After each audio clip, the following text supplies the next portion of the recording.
ദുൽഖർ ആരാധകർക്ക് സന്തോഷം നൽകുന്ന ഒരു വാർത്തയാണ് ഇപ്പോൾ പുറത്തു വരുന്നത്. 2025-ൽ കേരളത്തിൽ ആദ്യത്തെ റീ റിലീസ് ചിത്രമായി എത്തുന്നത് ദുൽഖർ സൽമാൻ നായകനായി 2012-ൽ തിയേറ്ററുകളിൽ എത്തിയ വൺ ഹിറ്റായി മാറിയ ഉസ്താദ് ഹോട്ടലാണ്. ചിത്രത്തിലെ താരത്തിന്റെ ഫൈസി എന്ന കഥാപാത്രം ഒരു മലയാളി പ്രേക്ഷകരും മറക്കാനിടയില്ല.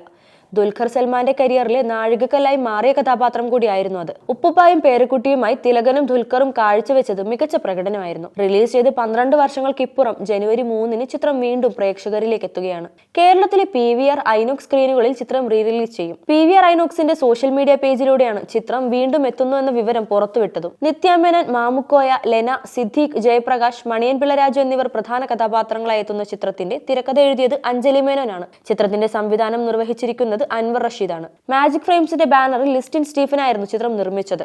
ഇന്നും പ്രേക്ഷക മനസ്സിൽ പ്രിയപ്പെട്ടതായി നിലനിൽക്കുന്ന പാട്ടുകൾ ചിത്രത്തിനായി നൽകിയത് ഗോപി സുന്ദർ ആയിരുന്നു.